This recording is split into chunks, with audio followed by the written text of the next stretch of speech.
great pleasure to be here. I'm very happy to be alongside Charlotte, who's signing for us today. In fact, I've been asked to speak about communities, by the way. I feel slightly fraudulent here because I'm not from Leeds. My family are all from Hull, which I appreciate. Standing here in Leeds is a bit like saying, I might as well say my family are all from Richmond upon Thames, you know? And I did once live in a very high altitude little French village up in the mountains near the borders with Italy. And I lived there for a year or so. And I realized after a few months that I would say hello to people in the street and nobody would answer. Nobody would talk back. And I talked to a friend of mine who was French about this, who I got to know slowly. And I said, why is it that it's not like people aren't rude to me, they just don't see me. And he said, well, it's not because you're English. It's because you're not from the next village. And if you were from the next village, they would try to knife you. They just don't care. And it struck me just actually how we define ourselves as community, in terms of community, in lots and lots of different ways, doesn't it? When we call home, we use that word and we apply it to everything. I've got, by the way, this is the Festival of Ideas, isn't it? Festival of Ideas. So I've got some ideas in here. One's marked gluten-free chocolates, and the other one just says sandwiches. There we go. I thought to myself when I was in France just how the idea of community is such a kind of localized one. It's so specific, not just to who we are and where we are, but to the immediate context of what we're doing. So we can all be a member of a local community. Charlotte, I'd like to know about the deaf community and the deaf community in this area, because you're local, part of this place. Very local, yeah. Yeah. So I want to know how do you sign for the word community? So the sign for community is community. C. Oh, I said that kind of like an embracing C. Person and Yeah. a community stands around them. That's a very, very nice idea. I like that visual idea of community. And how do you say the community is strong? Community is strong. Strong. Great. How many of you think that you're in a community which is strong? Great. So, years ago, I met one of my heroes who started a charity called, an organization called One Planet Living. Bioregional was the organisation, and the initiative was called One Planet Living. And what got them going, they built a project called BedZ down in South London, in Sutton. And Poran Desai is his name, and Sue Riddleston, his partner. They set it up, and they lived in BedZ. And what motivated them was some research they'd done. They discovered that in the average street in London, an individual might know 7 of their neighbours. And they wanted to improve that. So on their own scheme, I think they discovered that the average individual would know something like 28 neighbours. And 7 seems I think it's quite a high number these days. And I think that what's made it worse is the fact that most of us, of course, we are part of a community. We do tend to drive home in our little metal boxes. We park them outside our houses and we scurry in and we quickly get onto the internet and we become part of another bigger, wider community. A community of people who are sharing our interest in spoon carving or whatever it is, cats. What strikes me is that actually at its best, the internet it provides a tremendous support for people with specific interests and specific needs, and it's a fantastic joiner together of people. And I'd posit that in, for example, the deaf community, that it's a place of great support too. But I do question whether or not, if you are a lover of cats, or if you are a tweeter, very specifically, that when times are good, it kind of works out. You know, you tweet, you get feedback, you get reinforcement, you feel good, you know, there's a kind of sense of identity and self-worth that emerges from that. And maybe you feel like you're part of a group, you know, there's a kind of strong sense of cohesion there. What concerns me is what happens when things go a little bit wrong in your life. You know, what happens if you lose your job, or if you're feeling sad, or just a bit depressed, or whatever reason, you know, you've got to pay an enormous energy bill. Who'd have thought? What happens then? How supportive is the internet? How supportive are groups of people that you can't see and can't reach out to and can't support? And I did read an amazing thing from actually one of my heroes I'm going to talk about today, a psychologist, evolutionary psychologist, Robin Dunbar. And he was saying recently in an interview that actually we're coming out of lockdown, and coming out of lockdown, we've all kind of managed to, we lost our masks and we're all hugging again, and we're straight back in there. And but he made the point actually that one thing that the internet can't do is offer us a hug. That actually, that in a sense, what we need and what we require in our life is a degree, a number of intimate connections with people around us, and that physicality, being in the room as a community. We're here, are we not? I mean, you came because you all bought a ticket, I presume. You weren't coerced to come. Consequently, we're here sharing some ideas, and I think we need to, by the way, I'm just going to talk for about 45 minutes, then we're going to sit down and have a conversation, which I think will be interesting. But, and therefore, we are all here to share and explore some ideas together. So I didn't bother even looking up community in the Oxford English Dictionary before I came here, because I think we all understand what it is. The issue is actually that it's not one thing. And how we bond and how we share and what makes sense of our world living in towns and communities and cities, neighborhoods, is a variety of things that we could perhaps collectively call social glue. And I think that's probably where my definition stops. I'm going to show you some photographs now. This is in Swindon. This is where actually I did some building about 15 years ago. This is not the scheme that we built here, but it's a pretty straightforward street in the UK, isn't it? I mean, there's a lot of tarmac, there's a lot of concrete. The gardens have been concreted over. The green space is sort of very, very small. There are no trees here. There's just a telegraph pole, and not much interaction going on either. People aren't standing in the streets drinking cups of tea like they did in the 1940s. Children aren't out there with hoops and sticks. There are no horses leaving their deposits as the milkman delivers the milk from a churn. What all I'm suggesting here is that since the 1950s, we've moved away from using our streets as social spaces, and they're now dedicated to the car. So I want to talk to you, before we go any further, just introduce you to one or two heroes of mine, heroes of community. The first one being Phil Askew. Phil Askew was the man who designed and was responsible for the entirety of the Olympic Park for the Olympics. So all those gardens of the world were all him. He was in charge of everything. But he's got an even more interesting job now. This photograph was taken at the Olympic Park, but now he's in charge of Thamesmead, which is, well, I mean, it's the size of a town. It's a housing development in southeast London. It's south of the River Thames is just at the very top there. You see these lakes here. They're old workings. Thamesmead is a new town built in the 1960s. If you've seen A Clockwork Orange, Stanley Kubrick's film, a lot of it was filmed there. So it's got a very strong kind of brutalist quality to it.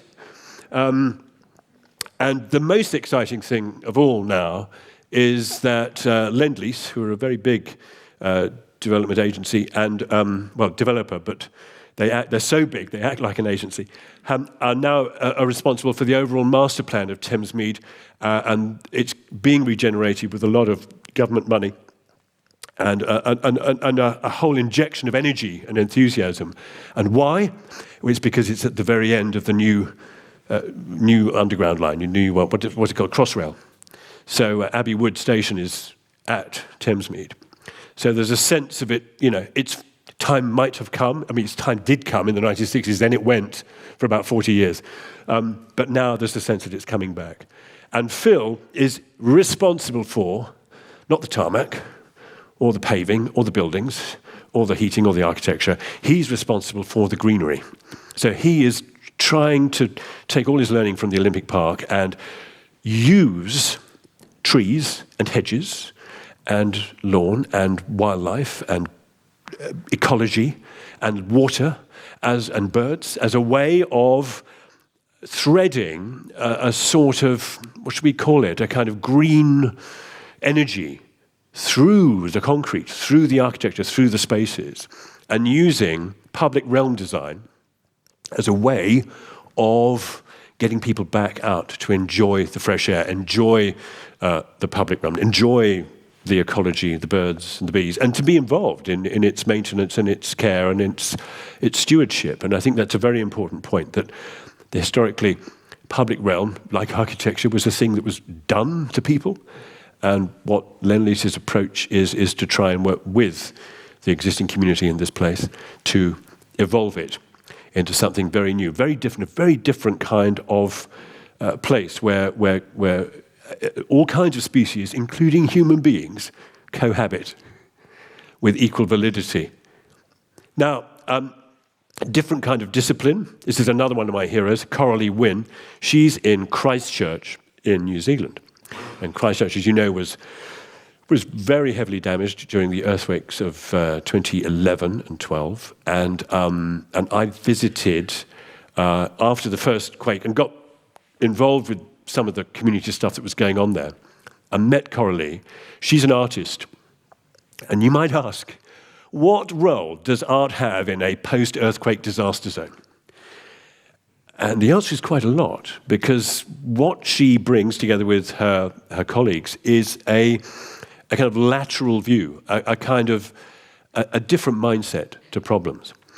And so imagine Christchurch after this earthquake. Basically, it was evacuated. The whole of the centre of the city was considered unsafe. It was a no-go zone. Militarily, it was protected and it was fenced off. And Coralie, with her colleagues, negotiated for public access back, because she felt very strongly that actually everybody who'd evacuated, was living on the outskirts or in tents or whatever it was, loved that place and wanted to. They'd sort of defined themselves by this amazing city, which was built as in the early 20th century as a sort of model English garden city. So there were many people who loved it very much and wanted to kind of find some kind of solace and comfort to reaffirm their identity, as it were, by being able to reattach themselves to this place. So what she and her friends did was create a variety of opportunities. Top left is that's a cafe and theatre made out of pallets. There's the cafe on the right-hand side with the wall of pallets, and this is right next to the courts. So you imagine in the Christchurch region, in Canterbury, that part of New Zealand, of course life goes on, you know. People carry on having babies and dying and getting married, and criminals would break in. Of course, it was a great time for criminals because they could just had all this, kind of amazing, all these empty buildings to kind of, loot. So this is right next to the courthouses, so it was quite busy. And she had a caravan there. That was her cafe, and they parked the caravan up and they served tea and coffee to criminals. Well, I say criminals. These were people who hadn't been tried yet, of course. They were just suspects at this point. But they were people going to court and the judges. And the judges would be sitting next to the crims. And they'd all be kind of, enjoying the hospitality meted out by all these artists. And below here, the best thing of all, they wanted to open up the city. They couldn't figure out. They figured out a walking route with the military that was safe, considered appropriate. And so what they did was they designed a crazy golf course around the city, which is just brilliant because it was a way of getting entire families, all the generations out, enjoying the city in an entirely different way. And it was all done with kind of leftover rubbish, It kind of just brilliant to see these people being creative. And that really strikes me as being a really incredibly strong thing, is that, and we will get onto this later, I guess when we sit down and talk. I made a series in Castleford 20 years ago now, which took 6 years to make, and it was about the regeneration of Castleford. As far as I can see, the regeneration basically meant stripping out anything to do with mining, including every memory of the place, but never mind. And there was a bridge, that's right. And anyway, the point being is that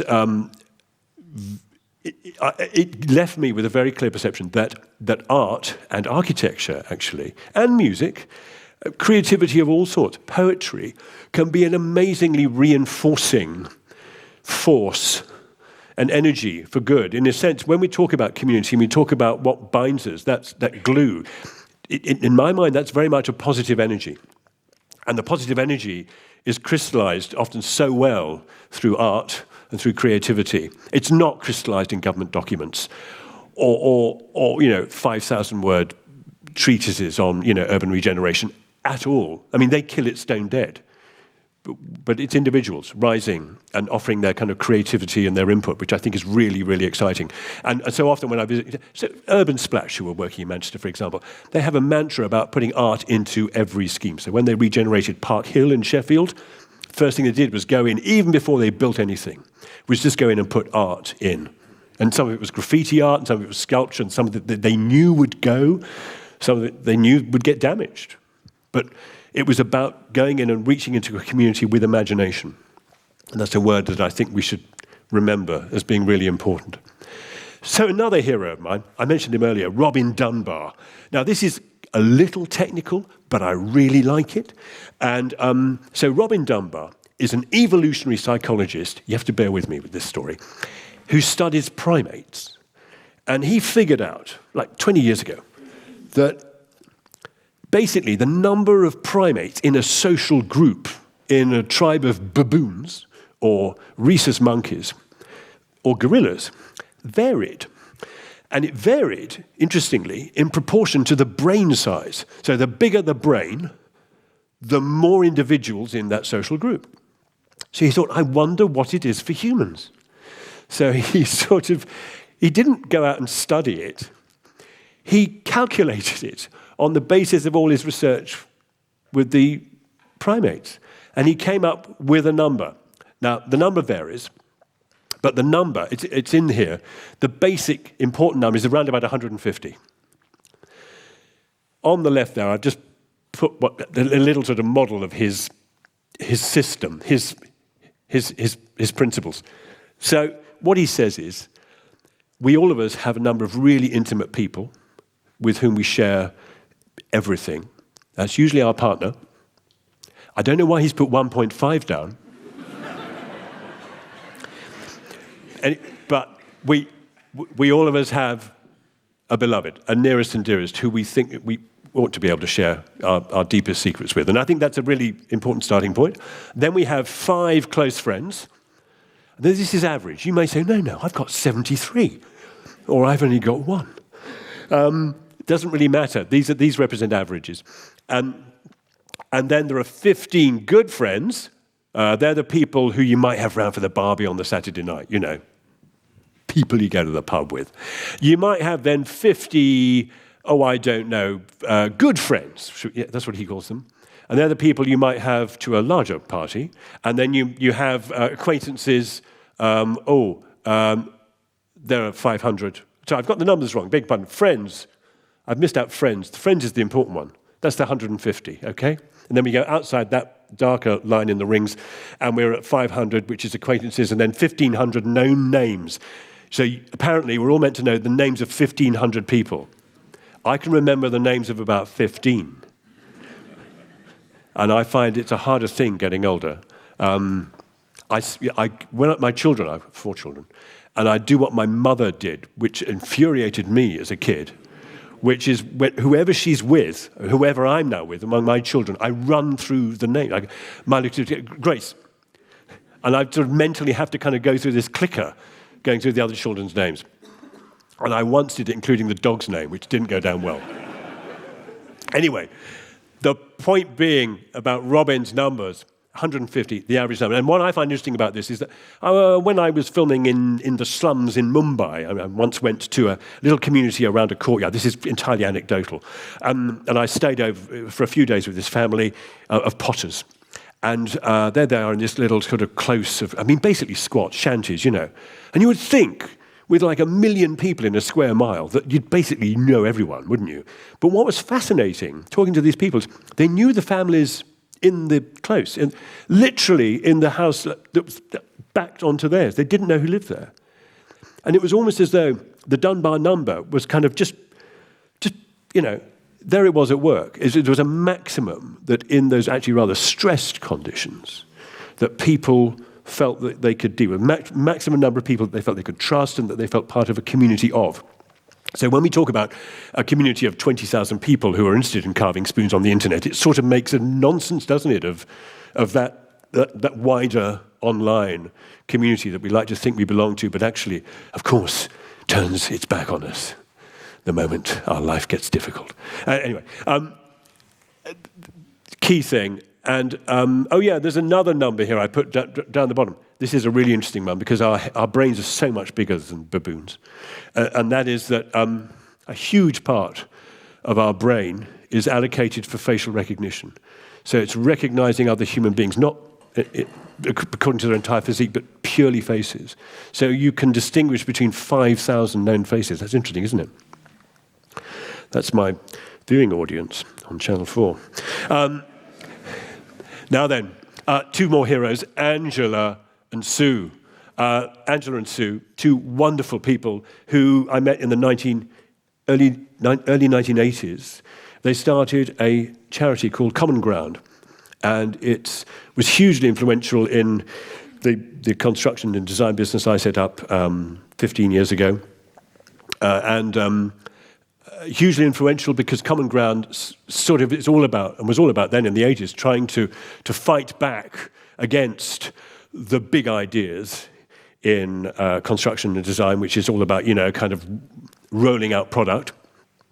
Housing, as we know, generally speaking, in the UK is all about rolling out product. There are 6 major house builders in the UK. In Austria, there are something like 10,000, and smaller ones, and they're all doing their own thing. So if we're looking for diversity and interest and locality, if we're looking for context, if we're looking for architecture which responds to place, which feels like it belongs to a place, the defining architecture of Leeds is what?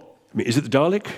Or is it the suburban semi-detached houses built out of local stone? It's sort of the latter, isn't it, I think, And it is, of course, also the great industrial heritage of the city too.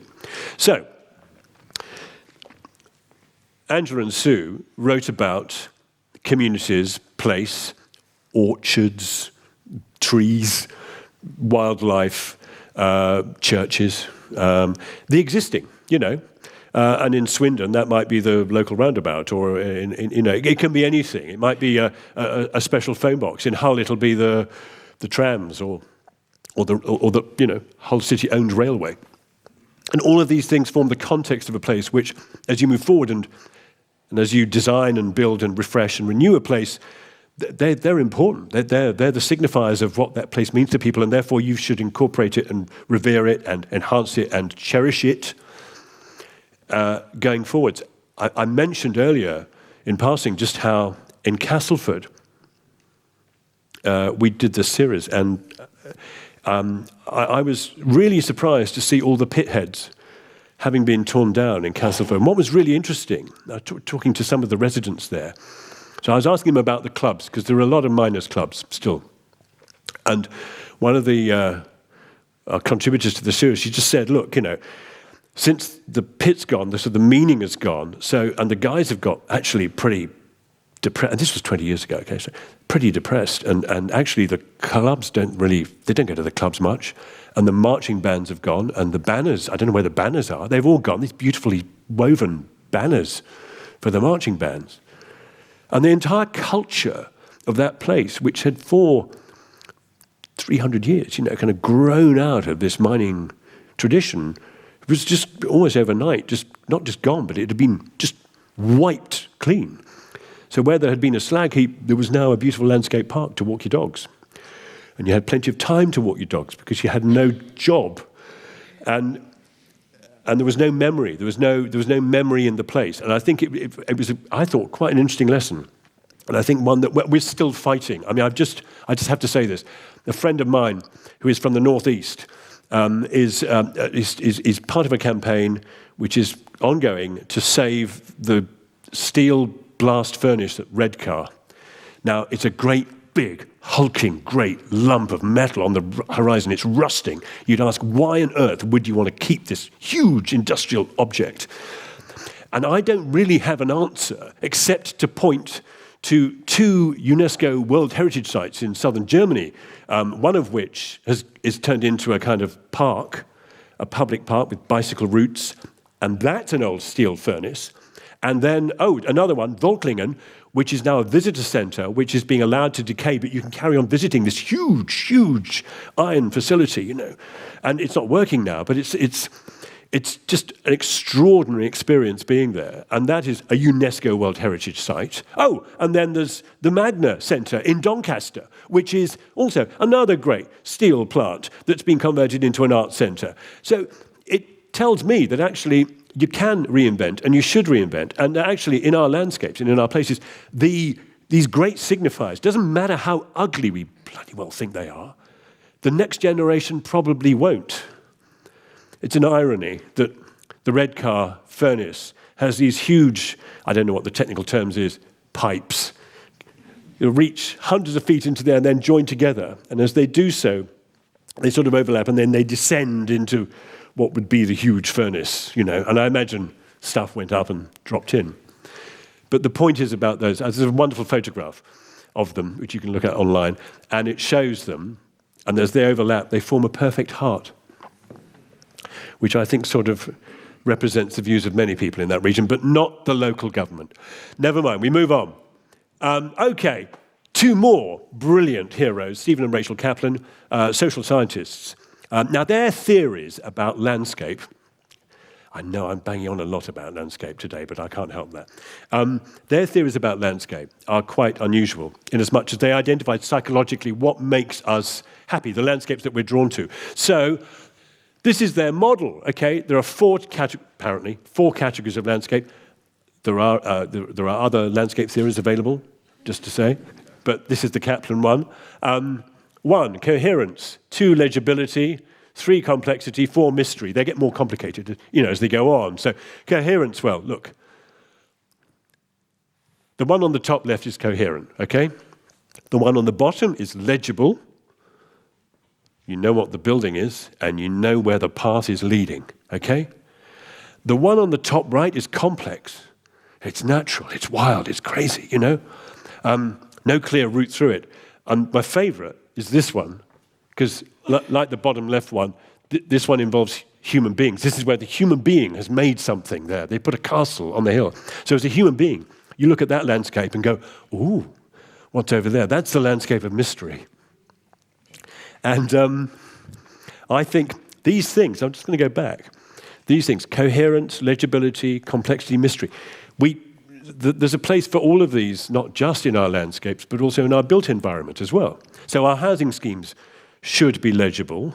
They should be coherent, yes. They should also, however, have complexity and mystery in them. To have a straight road with another building at the end of it isn't exactly mysterious, is it? You know, unless it's a library. Whereas a landscape or a townscape with trees, with parkland, with public realm design that's exciting, maybe with public art in it, then that becomes more fun. And there's another word here, actually, that isn't in the Kaplan model that I want to use, which I hope you'll ask me about later, and that is ambiguous. It's really important that we don't tidy things up too much, just like Redcar and Castleford, that actually we leave a bit of scrap knocking around, that some places remain dirty, remain a bit rubbish, that we actually create within our world the nether spaces, the liminal spaces, the halfway between bits, the broken down railing. Because if we tidy it all up, it just ends up looking like my mum's kitchen, you know? Which is going around with the bleach. And that's not really how we are as creatures. It's not what we respond to. We respond to mystery and we respond to complexity. So that's the kind of landscape that the Kaplans are saying that we as a species, we relate to. Now, what I find interesting is this looks like, you know, a modern park where they've decided to do the wildflower meadow thing instead of mowing the grass. Or it's Capability Brown landscape from the 18th century. It's actually somewhere in Africa, but the point is it's savanna. And I think the Kaplan's theory is, forgive me, if it's not them, it's someone else, that we, all of us, respond to a landscape where we can see where the threats might be, you know?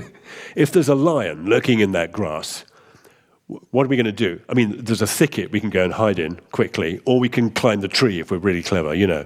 But the important thing is that there are escape routes here. This is a coherent, legible landscape. It is a bit mysterious. It is complex, but that's okay because there are safety zones we can get to. And I think that's how many landscape architects actually are working today, including this man, another hero of mine, Luke Engelbach, who teaches landscape design and who I've been involved with on schemes. We've worked together on a few things, who does a lot of stuff with water and play spaces, and he himself is just a big child, as you can see. But Luke is a very gifted landscape architect who creates complexity where there might not be any, who allows for ambiguity and brings the fun and the joy and works with artists and architects to try and make beautiful, complex, coherent places. This is a project I was involved with. This is a wildlife trust building in Bristol. We basically built out of an old shed and just added some bits to it, working with a local architect, putting that in a local landscape. We did this scheme in Swindon about 15 years ago of social housing, but all built out of hempcrete with shared social spaces and shared veg-growing areas and fruity streets and edible hedgerows and a little mini orchard. And each one of these little front windows next to the doors is a kitchen. So it allows parents to stand at the kitchen window and survey their children playing on the communal spaces, engaging people with their environment.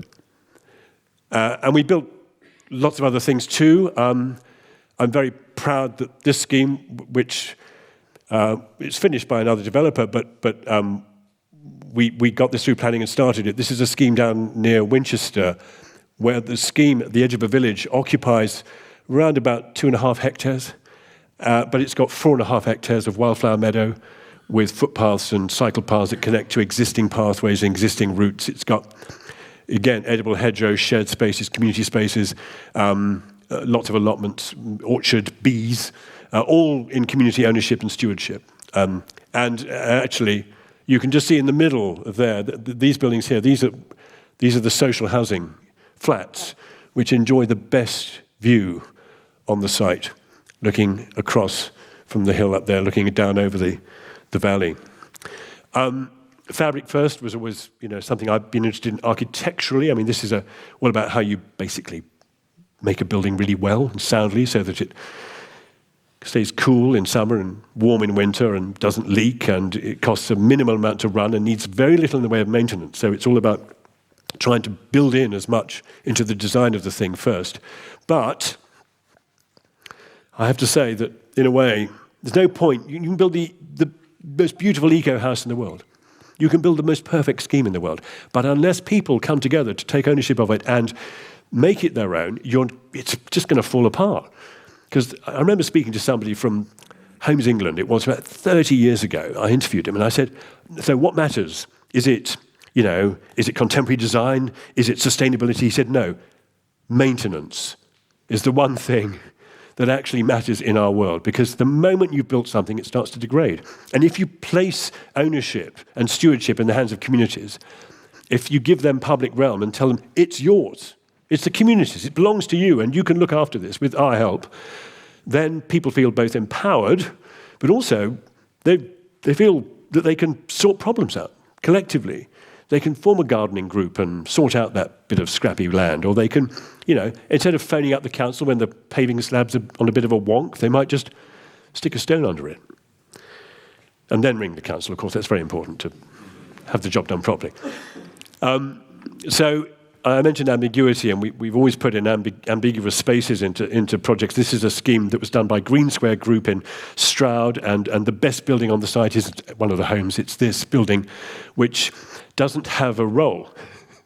It's got a little barbecue area, and it's got a storeroom, and it's got a toilet, and it's next to the allotment, and it's got a sort of covered space, but it's for people to decide what they want to do with it. So if they want to rent it, they book it, for a party or a barbecue or it's allotmenteering. They can keep their veg there. They can have a little farm sale of produce.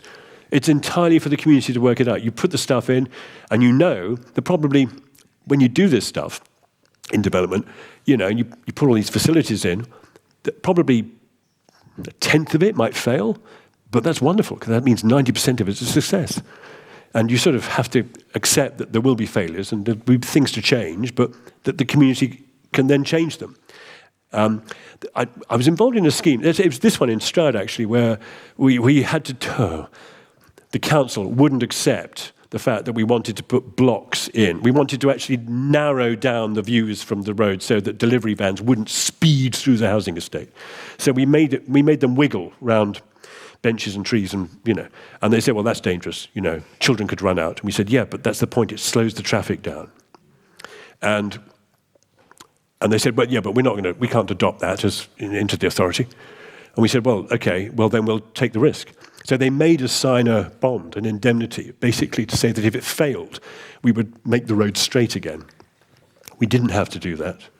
And in fact, what happened was, within 3 months, the 20-mile-an-hour signs that were visible as you came in, they had been changed. They'd been covered up with paper on which had been scrawled, actually drawn very, very well in crayon, the big black number 5 by the children who lived on the scheme. And that shows you what happens when you give communities power. They take it, they run with it, they enjoy it. This is the same scheme. This is, as you can see, it's a shared space. There's a little bit of a pond thing going on. There's lots of expressed water. There are private gardens behind each of these houses, but there's no cars here because this is a shared garden inside a square of houses arranged in 4 rows of terraces. And you see 2 of the corner there in the back left. And this entire space was given over for communal use. Not just, I have to say, by the people who lived around it, but by the entire local community, the existing residents too. So my point about this is that I think that if we are going to create a world which is fairer, more sustainable, zero carbon, what else, where, somebody doesn't drop a bomb on us. If we're going to try and make our world better, which is, after all, what human beings do, I mean, we are sort of programmed every day to try and make our own environments better, to make ourselves feel better, then we're not going to do it behaving in the same way that we have done for the last 300 years. We're not going to do it by everybody owning 2.7 cars, 1.05 houses, everybody owning a lawnmower, everybody owning a suite of power tools. How many people here have got power tools? Yeah, right, okay. Do you know how long the average power tool gets used for in its life? And I mean everything from lawnmowers to drills to the lot. Yeah, do you know? 4 minutes. You're almost so accurate. I'm doubting my sources here. But anyway, the point being is that most of them don't even get out the wrapper. So I think the idea of being able to share space, power tools, lawnmowers, sheds, food, share meals, share stories, share, what else? Library books. We're in a sharing society already. We already share stuff. We share relationships, stories, food, meals. It's not like it's an alien idea to us, but we could be sharing a great deal more that would actually reduce our overall carbon impact and our overall transport, for example. It is a shame, of course, that Leeds does not have its tram system, as long hoped for, but that's a very good example of both an integrated transport system and that very pure and I think very principled idea of sharing. And it's something that I don't think anybody... Well, maybe nobody in this room has a problem with. I think there are plenty of forces at work in the world that aren't really interested in that.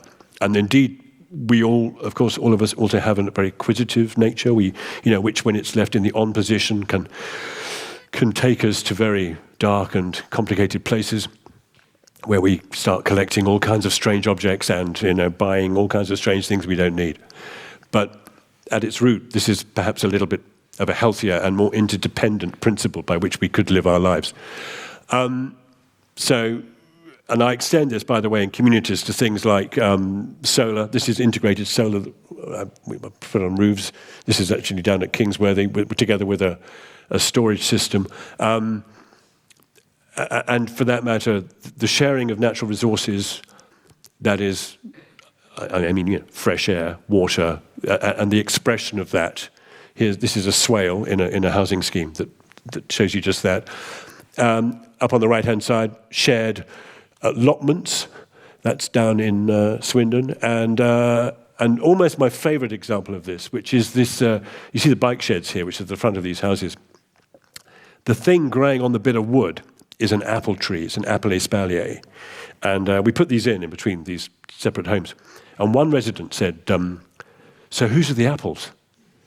Because this is is this my hedge or is it theirs?" And it led to quite a lot of debate, but it was a kind of one of those tests,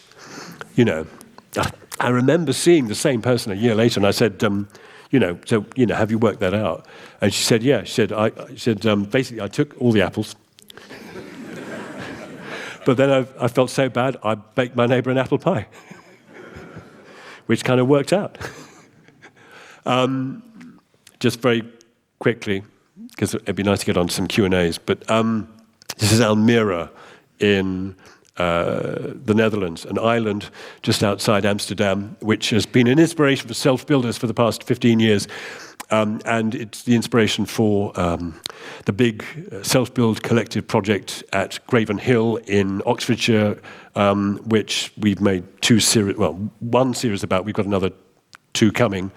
In fact, we've sort of transferred our attentions away from Graven Hill a bit. It's turning into a bit of a kind of publicity series for Graven Hill. So we've been filming a lot at York, where thanks to the tradition of the Roundtree housing and a very enlightened housing department there are a couple of interesting self-built projects happening there, which I recommend you go and look at, including one very exciting one, which is in the mould of this. This was Grand Design Series 1, by the way. This was the Hedgehog Housing Cooperative in Brighton, where 10 households built their own and each other's homes, all from the social housing list, these people, all learning skills, all building, all of them earning sweat equity. So they do pay rent to their housing association for living in these homes, but it's not very much money. And what that means is every one of these households is not stretched in the way that so many of us are, to have to work the overtime, to have to put the hours in, or even take on a second job just to pay the mortgage, just to keep our heads above water. Here, these residents, every one of them, 15 years on, actually 20 years on now, is involved in some kind. They've earned social capital, and they're now kind of reinvesting that. So I talked to one householder. He was on the committee of the Housing Association. Another one, she was working as a volunteer in the local library. One was working as a volunteer in social services, Meals on Wheels. One of them had gone off and done a PhD in social psychology. They were all of them able to go and give back. And, it's that idea that capital creates capital, wealth creates wealth. You put something into a community and you watch it grow. It's that thing of the magic social glue. And literally in this place, you see it being spun. And so it is at this project in Bristol, which is a wonderful self-build scheme. It's been going for about 20 years now. Ashley Vale. Here are some stats. I mean, what they basically say, and Ashley Vale is, by the way, all of the lines in green, so you can see how all the lines go off to the right-hand side. This is all about empowerment and about self-actualization and people feeling good and able and part of a world and listened to. That's what it means. Satisfaction, trust, security, belonging, empowerment. And goodness me, if Brexit's anything to go by, there's a whole swathe of our society that didn't feel empowered or connected. So, there's a great deal to be said for this kind of community build and community engagement. Now, we come back to Leeds. You know what this is. Thank you. This is the Lilac Housing Cooperative in Leeds. So this is a group of households who got together, who wanted to live somewhere. They couldn't find anywhere to live. So with the help of a local housing association, they acted as the client, the commissioner. They helped build, but they also acted mainly as the client. And the entire scheme was built out of one system, which is straw and lime. It's a complicated system, but it's beautiful. And the most exciting thing about visiting this, and you can just go and visit it, is that there's a huge collective shared garden with ponds and veg-growing areas, orchard. There is a communal space, so a bit like a co-housing system. You can go and, people can use this social space for parties or, cooking each other dinner, just meeting, Pilates, model railway club, that kind of stuff, spoon carving. And then there is also, and I love this, as well as there being there's a laundry, so not everybody has to buy a washing machine and a tumble dryer. They can share those facilities. They've got a really good industrial laundry. And they have a visitor suite, which is a room which will accommodate your parents or your brother and sister, or actually maybe your son if you've got a blended family, or you're a single parent, or you've got a visiting member of your family who just comes and stays at weekends or something. You can book the suite. And it's a great little room. It's got a bed in it. It's a toilet just outside. It's just enough, It's got a window this high, slit window, so you can't really see out of it, but it's lit. So if that sounds like a prison room, cell, it's almost deliberate, because you want people to come and stay, but you don't want them to stay too long, because other people have booked it. So I'm just going to finish up now with an experiment, okay? Now, this is an experiment I've performed before with different audiences. In some places, it's gone down really well. And in others, less so. Now, what makes me nervous is that the only places it hasn't gone down well is in the UK. Right? Now, this is Athens. Now, every time I mention the word Athens, I want you to, or Athenian, I want you to think of the words Leeds or Leedsian. And every time I mention Greece, think of it as saying the word Yorkshire. Okay? Is that going to work? Anyway, this is Athens now. As you can see, it's a bit of a state. But that's because the Athenians are incredibly political, and they like to write down their political thinking wherever they are, on whatever surface, and that includes walls. But I thought to myself, what's interesting about Athens is that because of that directness, that kind of literary expression of an idea, the community there, actually bizarrely, is really very strong for its political kind of will. So I began to think, is there any equivalent in the UK? And then I saw my local bin lorry, and it said something like, delivering a cleaner place together as a community, or something like that, equally rubbish. And I began to look at other local authority slogans and city slogans, and I thought to myself, is there anything here which is inspirational, which kind of can join us together as part of that social glue? And I found this one. That's great, isn't it? This one's even better. Like, Suffolk, I don't know, Lowestoft is going to be like, let's do the same thing, shall we? As if you would, what's the point of putting that there? Why would you want to do anything else? This is the best. Redondo is a West Coast town in California. It's got a beach. And clearly they realized there was nothing to see in Redondo. So, let me ask you, what is the city motto of your great city here, of Leeds? There was two at the same time, two classical students. Yeah, absolutely. Meaning? Yes. For the law and the king. It's not the bottom one, which if you've seen Housemaids. You've seen Housemaids, it's not that cool. It's not, what's that series? What's Margaret Atwood's book? That's right, Housemaid's Tale, that's it. I know. Handmaid's Tale. That she scratches this on the wall, which is it's Cod Latin. It means don't let the bastards grind you down. Anyway, Athens, Leeds, yeah? So, Athens, during its Great Revolution of the 1820s and 30s, when they fought against the Ottomans to liberate the city and create a new Greek national identity, that was the motto of the city. I'd like to see that in Norwich.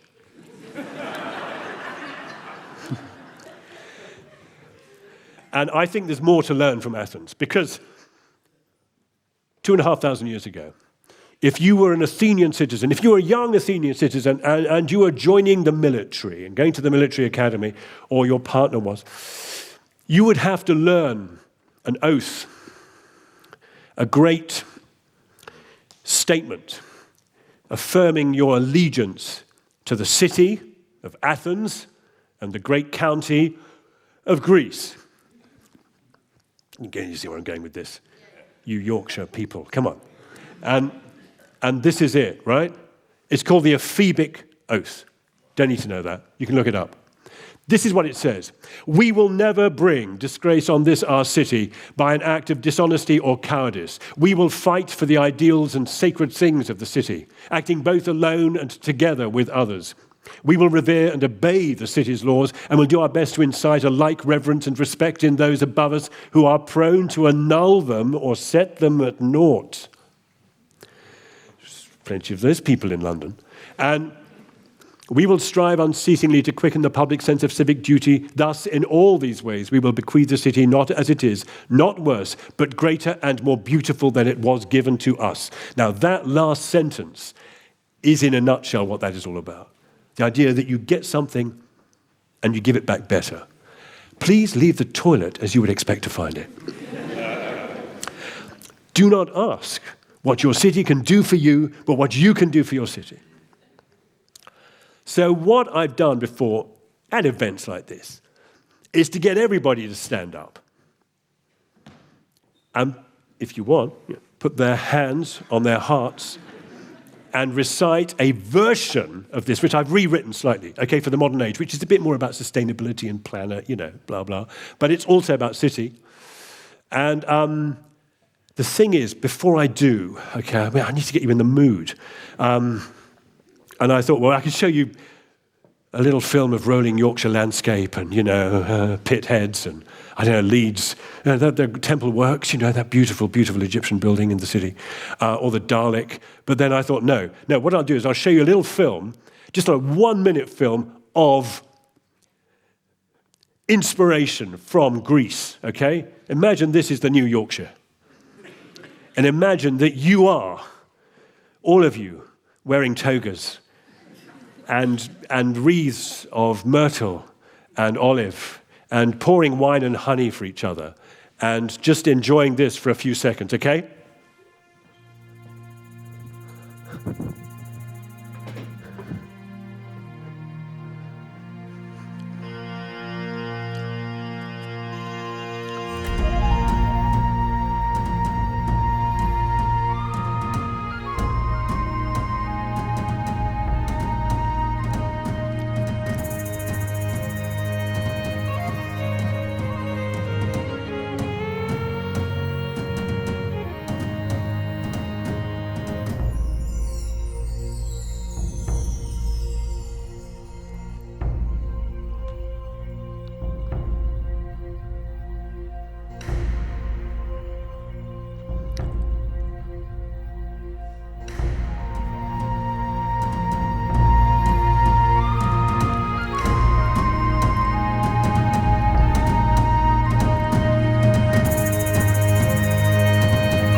There. Can you not smell the olive groves? Oh, did that work? I don't know. Of my revised version. Okay? This is the original. just to make it easy, I've double-spaced it and put it on 2 slides. So there's no excuse. So I know there are quite a few developers in the room, so it's very specific. I'd like them to stand up first. Are you up for this? Yeah, great. Okay, then everybody up on your feet. Come on. If you like, put your hands on your heart. You don't have to. Are you only making a bond and a pact with yourself and no one else? Should we try this together? After 3. 3. We will fight for the ideals and the sacred things of our world, as individuals and with others. We will revere and respect this city and our planet and our place within it, and will do our best to incite a like reverence and respect in those above us who are prone to not give a damn. We will strive unceasingly to quicken the sense of environmental duty of those around us. Thus, in all these ways, we will bequeath this place to future generations, not as it is, not worse, but greater and more beautiful than it was given to us. Thank you very much.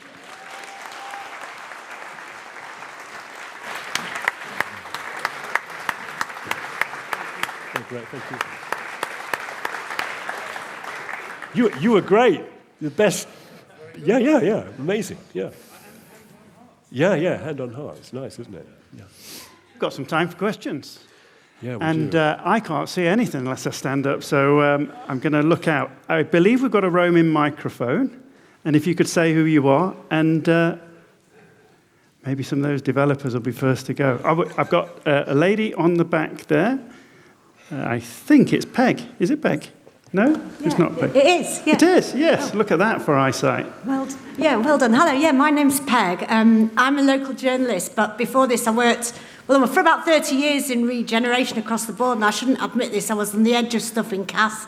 You know, when you were there, I was... oh, wow, yeah. I was around watching on the edge of that. And one, I have 2 lives. So I work as a journalist. The other half, I work with the Community Land Trust Network, supporting development community-led housing schemes, community land trusts all over the UK.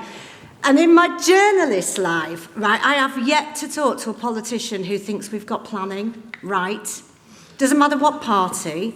right? They all think the planning system is broken and is wrong. In the kind of regeneration side, I've seen how much the planning system doesn't support us in actually creating communities and doing what we need to do. But no politicians seem able to deal with this, despite the fact that they all, certainly at local level, think it's wrong. So my question sort of to you is, what on earth can we do about the planning system? Because how do we make cities livable and for people and for women and all of that? And how do we get more intentional communities while we've got this broken planning system? Sorry, that's just a big question to put to you, I know, but... Yeah, well, the short answer is just bury your head in your hands, isn't it? But I think it's, I mentioned the fact that we've got several large companies in the UK, PLCs, building houses, and they are so big. I mean, turning over billions of pounds, tens of billions, some of them. And they are very, very powerful organisations, inevitably. And so consequently, the flavour, the shape of our delivery model in the UK is determined by that open market approach. I don't want to get too political, but I'm not a fan of too much open market stuff. And I think that, just as we hear consistently and repeatedly from recent and current governments about the need to create more open market competition and less intervention from central government, at the same time, looking back 20 years, we had a thing called the Homes and Communities Agency. Now it's called Homes England. The word communities has been dropped. English partnerships are no longer. There are other quangos out there. But it seems to me that words like neighbourhood, community, have kind of been stripped out. And actually, if you look at the planning, the evolution of current planning policy from the NPPF, National Planning Policy Framework of 2012 onwards, what's happened is that it's got bigger and bigger, and in a way, more diluted and ambiguous. And there's a lot of fight back from charities and organisations to try and kind of create a better definition and sharper definition within that towards sustainability and community And I'm afraid we've just gone the wrong way. I mean, I don't know what else to say. We've gone the wrong. All I say is, I'm sorry. I'm going to say this: don't vote Tory.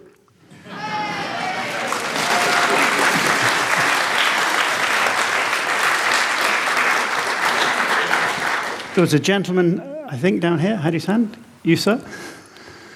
The microphone, just wait. I've always wanted to say that. Wait for the microphone.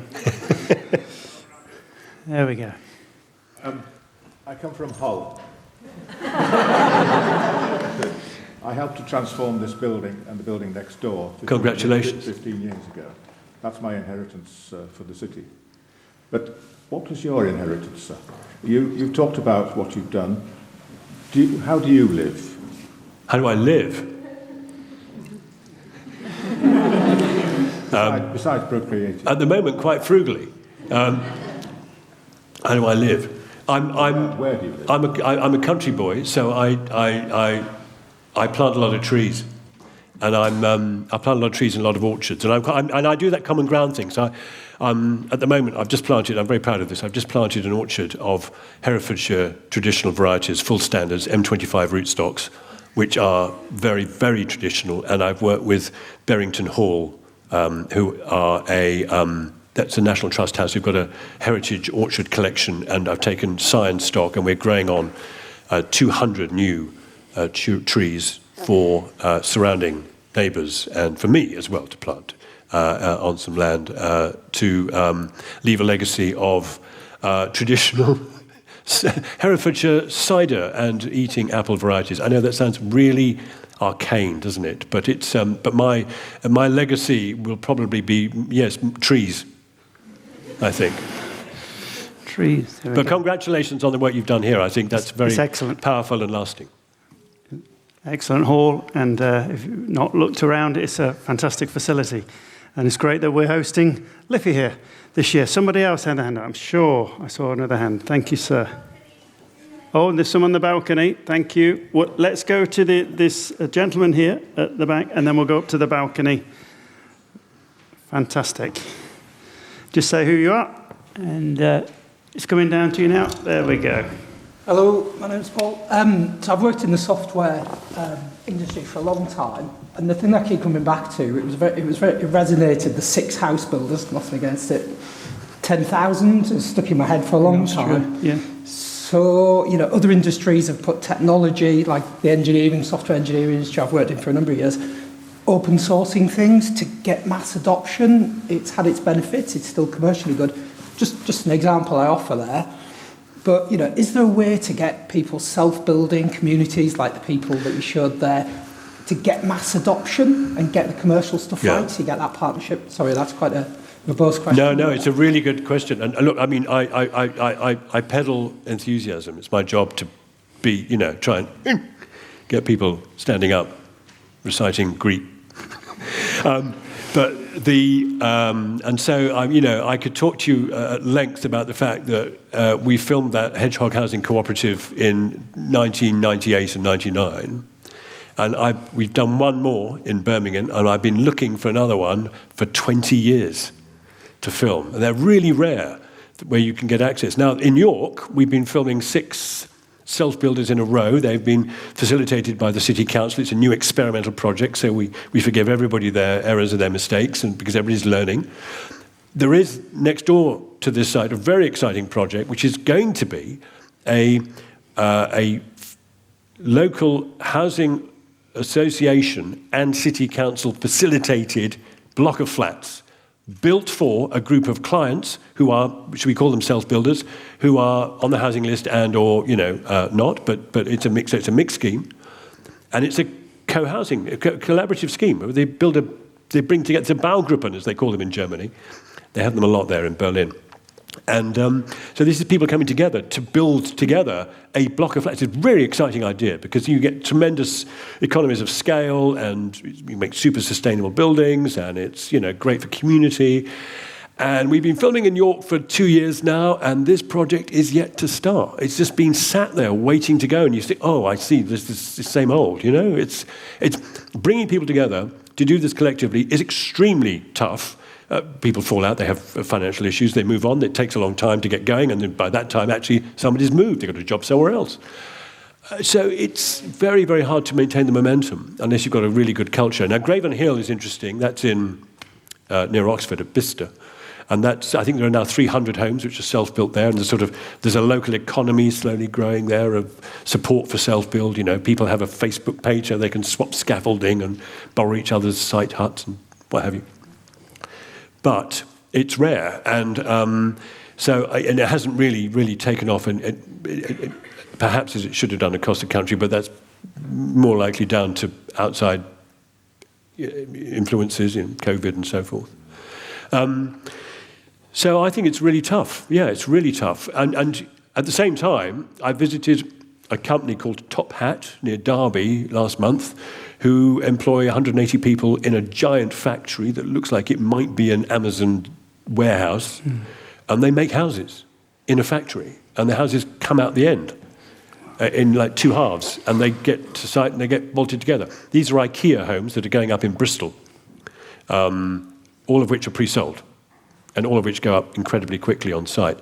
They're now building another factory, this firm. They're funded by Goldman Sachs, so they can build another factory, to employ another 300 people, to build more houses in the dry. And I think that, for heaven's sakes, has to be one way forward, I mean, just sticking bits of rubbish together with stuff in the rain is not the way to build, So it's a good way forward. But I think we learn a lot from countries like Holland and Sweden and Austria and Germany, France, Italy, Romania, Poland, Norway, Canada, New Zealand. There are many places on the planet where they do this a lot better, and I suspect one of the problems is we've got one of the most populous countries in the world. We have a greater population density per square mile than India.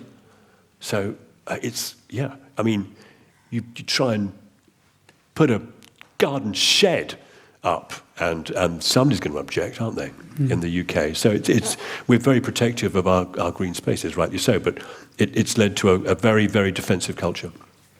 Kevin, what about city centres as well, in terms of, we were chatting earlier about unused spaces above shops and the fact that we need, back to your social glue and the magic of it, we need people living in cities. Is there examples where people are, that's a really good point, developers out there? It's this space you look up and it's empty and it's a store, it used to be lived in by the retailers. Yeah, so after Christchurch, the city council looked around the world and they thought, well, hang on a minute, we had this central business zone like they do in that part of the world in New Zealand, and there's no way we can rebuild that.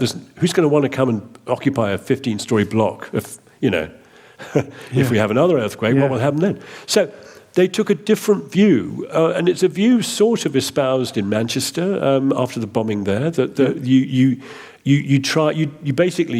break down the barriers in planning between the planning consent, the zones and the planning permissions, because planning tends to be it fits different categories. So you can have light industrial, for example, and commercial, and different parts of cities tend to get zoned accordingly. And this happened in Melbourne as well in the 80s when they had the recession there, and the then mayor said, "Stuff this." So they had all these empty office blocks, and he said, right, we're going to just throw away the planning, and we're going to just let people live in them. And it was brilliant. So now you can go to Melbourne, and I'd stayed in a hotel in Melbourne, a few years ago. I remember looking down on a kind of 10-story building from this tall hotel, and I could see there was a creche on the roof, and then next to it there was like 4 floors of flats with, laundry out on the balcony. And below that there was kind of HSBC on 3 floors, And on the ground floor, there's, in the laneways, because of the mixed planning use, there's cafes and the shops, and so it's all mixed up, and I think that's got to be the way we kind of we. It's the thing about ambiguity again, isn't it? Don't. And I am kind of contradicting myself, saying that we shouldn't have, now we shouldn't have too many laws. I mean, the editor-in-chief of the Architectural Review, Paul Finch, said to me once, the best thing of all in this country is if we had no planning permission whatsoever. Because historically, you look back at our cities, medieval cities, our great Georgian streets, they're all beautiful. You think, we'll keep all that. There were no planning laws, So in a sense, it's only since the war, since the 1944 Town and Country Planning Act, no, 1947, sorry, Town and Country Planning Act, that we've kind of managed to screw things up so badly. But arguably that's not to do, it's to do with forces much larger and more complex. There was somebody in the balcony. Let me go to them so I don't leave them out. Hi, my name's Steph. I'm from Hull as well, or just outside of Hull, Withensea. I don't know if you've heard of Withensea. I know this, Withensea. Yes. No, but so my grandfather lived at 57 Lascelles Avenue. Oh, that's just opposite where my mum and dad are, on 20 Hull Road. And my Auntie Ina and Uncle Herbert were at 55 Hull Road. And I was baptised in Withensea Methodist Church. Yeah. That was where I was baptised as well. Wow. Should keep this going. Amazing. It's amazing. Down? The reason we're so excited about Withensea is because the Environment Agency have decided to let it fall into the North Sea. Yeah. So it's an endangered place. It's going to not be there in 20 years' time. Oh, wow. Well, well, give my love and regards and, To Withensea, I will do. So first and foremost, thank you so much. It's been so fascinating to hear about your theories and to learn about your heroes, etc. My question's more about the people in the room when you're making decisions about the community. So for me, the theme and the key word that's come across is the word community. I work in a really sort of diversity and inclusion atmosphere and sector, and for me, the term community evolves and changes all over the UK. But essentially, what is a community is so diverse in terms of ethnicity, gender, neurodiversity, accessibility, etc. And from what I gather from what you've spoken about today is you've got a good concept of what good looks like in terms of how to make a community across the UK. So who are in the rooms when you're deciding and influencing the people that are building and planning, etc.? And could you give us a bit of insight in regards to that? Well, I think, it's a while since I've been in a room working on a scheme, but I think the important thing is that for in so many processes, the idea of consultation is a necessary evil. You think, oh God, we've got a consultation, let's get it over with. It's going to be one night in the village hall, then we can get on with the job of, knocking down the entire place or whatever it is. And actually, it's not that at all. It's a continuous and it's an evolutionary process, and you don't. It's that difference between doing things to people and with people. So, of course, there are going to be objectors. And, of course, there's always a vocal minority who are often very empowered, who want their feelings expressed. And so we did a scheme in Oxford where we were putting in some facilities, including a gym and sports hall and a bar and a social space, and as well as building flats and houses and stuff. And it was all with an existing community.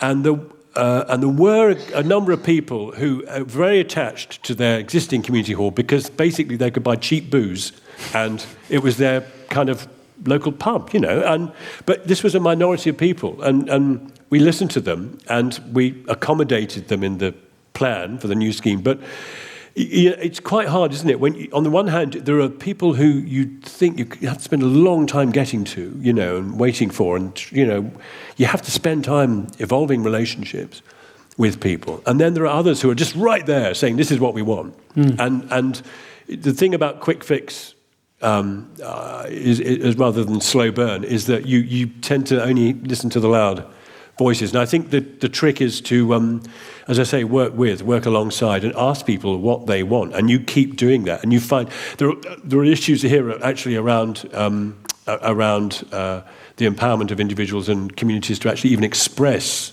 what they want and to even realise and develop what they want. So a lot of this is about trying to evolve stuff with people. And it's a slow thing. I think it's a slow thing. And it continues. So on that Stroud scheme, I mentioned common ground and apples, but on that Stroud scheme, it was a conversion of a hospital, and it was a Homes and Communities Agency project, and they'd got permission to knock the whole thing down, this whole old hospital. And people came out of the woodwork saying, well, no, I was born there, or my gran was in there. What we had to do was completely revise the plans and go back into planning and start again. And And in so doing, we discovered that there were some apples on site which were a particular local Gloucestershire variety. So we took some cuttings and we grew some signs, and we then found some local oak acorns. And we did planting schemes with locals, and we used that.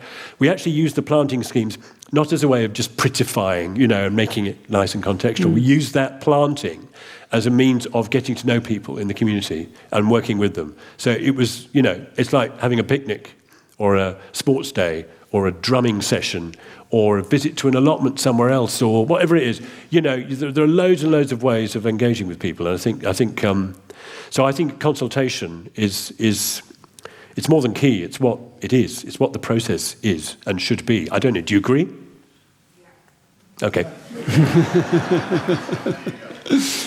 Good. I've got a couple of hands. I've got 3 hands. So I'm going to go front, back, and then side. So, Al, at the front. We'll just wait for the microphone. It's the lady who knew the length of use of the average power tool. Local councillor. Yes, hello, thank you. That was really interesting. My name's Al Garthwaite. I'm a local Labour councillor in Leeds, and I also sit on the City Plans panel. And I think all of us councillors, whatever our political party, and the officers as well, want to see built in Leeds safe, attractive, green, affordable, sustainable houses that promotes community, includes public art, and will house multi-generational families and people who want to share. And we do find that sometimes we are arguing, particularly in the city centre, against plans by developers to build entirely single-person apartments, because they say that's what the demand is and that it's going to be a transient community. That is not our vision of what the city centre living should be. It should be a community in its own right, as has been said, and that is beginning to happen with a lot more imaginative schemes coming forward. And there is also a development in Chapeltown of self-build as well as Lilac. Yes, there is. Yes, yeah. Yes, but some of us, a lot of us, cannot change our houses. Some of people in red brick terraces, in back-to-backs, in semis, etc. But there are other things that we could do that maybe you could talk about, or that you know. For instance, in Headingley, the Library of Things, where for a very small amount of money you can borrow camping equipment for a week or two, which I have done, or power tools, as you said, gardening equipment, carpet cleaners, things that you don't use very often. And people come and donate. It's a really, really good scheme, and that could be done in lots of places. And similarly, in our local park, we planted a community orchard, and people can come and pick the fruit, anyone from the local area. So I think you don't just have to look at schemes of building in order to produce the sort of communities and sharing society that we would all like to see. It's a very good point, and I thoroughly applaud the fact that as a council you're kind of effectively trying to rewrite planning law and kind of tailor it to deliver more sustainability and stronger communities. And I think anybody who tries to do that, given the legislation that exists nationally, is doing great work, because it's setting an example for other places too.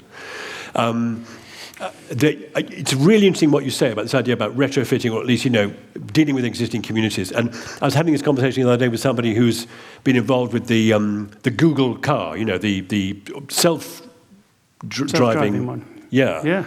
And what's interesting is that although all of us feel a natural disinclination to be sitting in a car without a driver, he made the very interesting point that the moment you take the driver away from the car becomes effectively a shared asset. So it's shared in the household. So the car might take you to work, then takes your partner, then takes the kids to school, or does the same things in different order. And then all day, it's then doing Meals on Wheels, or it's delivering a neighbour to the hospital, or it's acting as in any number of roles. And so the machine, instead of being parked up for 90% of the time, is actually working in the community. And as a result, you don't need as many of them by a long stretch, which means then you remove cars from streets and you then give streets back to people. So the street becomes then a piece of public realm and an asset, and so that now I'm not saying it's going to be like this because no doubt we'll screw it up, but there are technological ideas that I think are really fascinating, which are very sophisticated, which are coming down the line, whether it's charging, using a car as a battery to support the household, retrofitting insulation, whatever. But there are also, as you say, incredibly simple ideas like the Library of Things, or the way in which actually rural communities now use their phone boxes as resources. Information exchange. I saw one yesterday in Dorset. It said information exchange instead of telephone. And it had books in and, a pinboard and all kinds of stuff. But the point is, I read an article about 10 years ago in which I was advocating that, and there are plenty of these in Leeds, you have terraces or you have semi-detached, and behind them, very long, deep gardens, That's a typical British arrangement. It's very green, it's lovely. So I was suggesting, rather as we did in Stroud, I suggested in this article that what we should do is that every household in a street might give up 50% of their garden to make one communal garden. And in that communal garden, they could grow veg, have one trampoline. If you've ever taken a balloon ride across Britain, the most alarming fact you discover is that I reckon there are more trampolines than there are houses in this country. One trampoline, one sandpit, one shed, 3 lawnmowers, okay? One set of power tools. One old geezer who lives at number 36, who's retired, who turns out to be brilliant at looking after the tools, One collective space. And I said in the article, the first street in Britain to do this, I will buy the shed. And that was 10 years ago, and nobody's written. So that means nobody read the article, or nobody's interested. I'm not sure which. But that's my point, is that I think, there are very, being serious, I think there are some very exciting ways in which we can thread sharing and interdependency back into existing communities. Yeah, for sure. And an opportune time now after the pandemic when there was a sense of community. Yes. We don't want to lose that in terms of people working together because of, on my street, WhatsApp groups and all sorts sprung up of people helping each other, and that's quickly disappeared. We don't want that to disappear, that sense of community. Yeah. There was somebody at the back, had their hand. In the middle at the back there. I think we've got a chance for 2 more. Conscious few people are making their way back to the offices, otherwise they're clocking in. It's a working day. So it's a working day. Thank you for coming.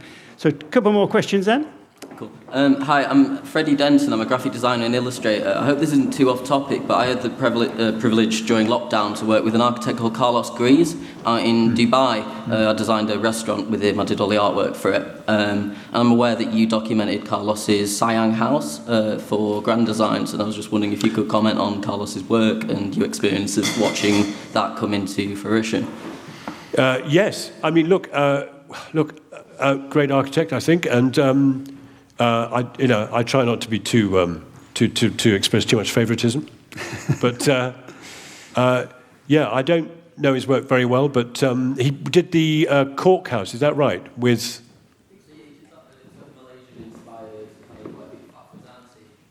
yes, thank you. Yeah. So I'll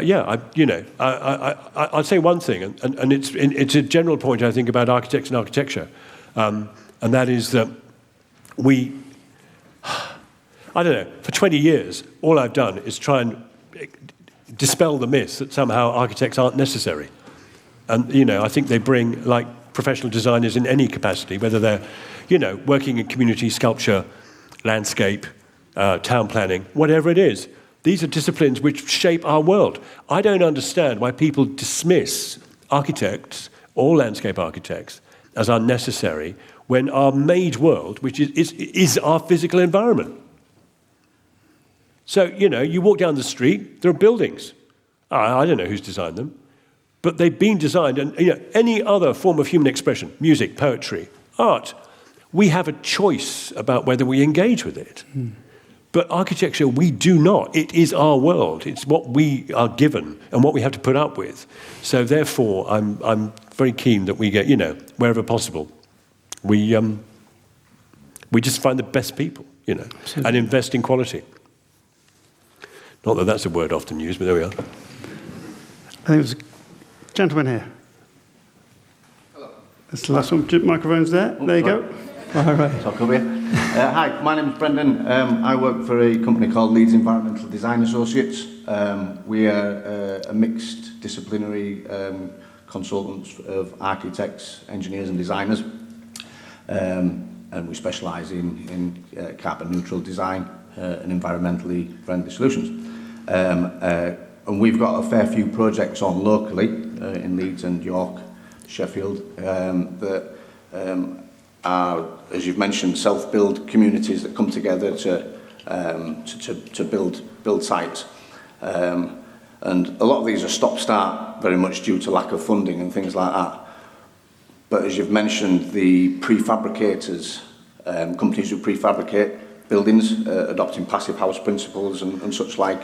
We've got a client of ours who's called Situ, who's local to Leeds, and they specialise in developing brownfield sites and converting them to regenerate them, and they create communities within their sites throughout Leeds and Sheffield and whatnot.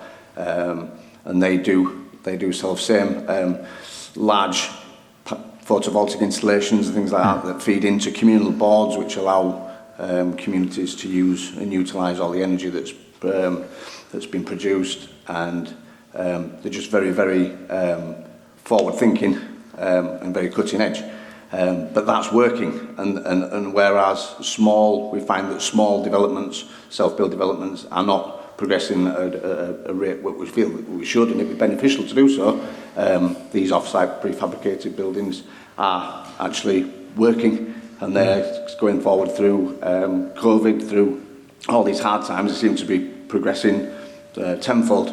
So I think that's definitely a way forward locally to regenerate the area and to make the best of all these brownfield sites and convert Leeds into the new century. Not really a question, just more of a statement that this is actually working. We do have projects like this that are ongoing, and they're succeeding regardless of government funding and things like that. Whereas other self-build developments and things are stagnating, going into hiatus quite often, which is but it's good to see that that's the direction that things are going.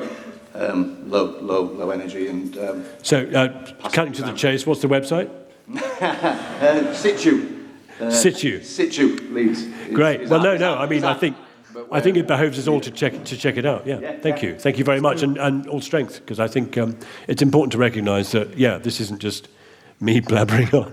There are people out there actually doing it. Yeah. There's always someone said, "I wish I'd asked a question," and you leave and you've missed that opportunity. Somebody want to ask a question? Last question.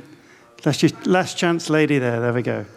It's going to be a really tricky one, isn't it? You just know. I'm 24. I'm struggling to rent a flat at the minute. So I don't think there's much scope for me realistically to build a lovely little community, which is lovely and ideal. I was just wondering if there were ways that you thought we could all make an impact, regardless of how much power we have within the community. What can I go home and do to sort of create this sort of ideal community? It's a really good question, isn't it? Well, I mean, and so many of us actually, I'm very aware that many people do not have, they're working to make ends meet and don't have that time to give back, that extra spare social capital to invest where they live. I think at age 24, what you have, of course, is the fabulous energy of youth. But that would be rather facetious of me to say that, and patronising, I think. So, no, I think in a way, one of the most important things I think we can all do is take advantage of the fact that every local authority is mandated to hold a list of self-built sites and mandated to keep a register of parties who are interested. Now, some local authorities, and I don't know about yours, but some charge for this. Do Leeds charge for this? Do we know? I have also to say that something like 30% of local authorities have not complied with this legislation, which is now 4 years old. But it was a private member's bill brought through Parliament by Richard Bacon, who drove the Right to Build Act. Now, this is a really long game, but what it does establish is the right for parties to come together, individual households. You could talk to a local housing association, for example, and see if they've got a self-built project planned. You know, once you're on the social housing list, then actually you're eligible to join any potential collective social housing self-built project. And they are rare. They're really rare, but they do exist. And the more we ask for it, the more there'll be. So if you sign up to the self-built register, you think, well, I'm not going to build a house. I'm not going to build a silly grand design, but there is a chance actually of being able to actually get engaged with something being run by local housing associations. And what I will say is that, yes, there are great local authorities, and no doubt this is one. Yeah. And there are great social landlords out there. And one of the justifications for grand designs, because we see all these people spend all this money on ridiculous things, strange technologies, new solar panels that are experimental. But what they are doing is investing their own money in something experimental, something a developer will never do. A developer will take an idea that's really proven, and then they will create something innovative with it, yes. But they won't really, no developer wants to try stuff out on their customers. They don't want to experiment with them. Social housing landlords, housing associations are brilliant at taking new technology and being the first to put them into their schemes. And time and again, I go and look at a housing scheme with new solar panels or innovative, air source heat pumps or MVHR systems, whatever it is, or some innovative insulation. And it's not a developer scheme, it's a social housing scheme run by a housing association. So I think, if I remember, it's a long time since I've checked, but I think the threshold to be eligible for the social housing list is an income. You've got to demonstrate what your assets are, but I think the income is around about 60,000 per household. It's really set remarkably high. So that means most of us are eligible. We could join the social housing list. My parents actually made a choice. They were for a time in the 50s and early 60s, they were renting on the social housing list. And I think their next door neighbours were, I think there was a junior doctor. It used to be the case, sorry, I'm going off message here, but it used to be the case in the 50s and 60s. There was no stigma attached to social housing. It was actually a really interesting choice. The choice to rent was a really interesting one. And we've since stigmatized the idea of social housing, partly through lack of investment over successive decades. It's ironic that the 1950s, when we built the largest number of social housing, I think the year was 1953, when we built more housing in the social sector than in any other year since. It was under a Conservative government after the war. But point being, it should be, and is now again, thanks I think to social landlords, an accessible place where actually the innovation is really happening both socially and technologically. So I think that's an interesting place to look. Very interesting. Just the same as an organisation, Leeds Community Homes, and they pull together all the community land trusts, self-built projects, co-housing projects, everything that's working across West Yorkshire and wider. Thank you. What are they called? There you go. They're working virtually with all the schemes that are around. Are you on next? Leeds Community Homes, yeah. Well, the lady is there. CPEG at the back. CPEG at the back. Yeah. Why don't you just, I don't know if you, great. Make connections. Fantastic. Good. Thank you all. Good. I think in terms of the question earlier about your legacy, 23 series of grand designs, you've certainly inspired the Cooper household to 4 regeneration, reinvestment projects. So thank you for that. All I'll say is, if you've got a project you'd like filmed, let us know. But if you've got a social housing project, community co-housing project, I'm there, okay? Right. Kevin, you've been an inspiration today. Thank you for your Smashing. time. Thanks so much for yours. Everyone, Thank you very much. Thank you. Cheers.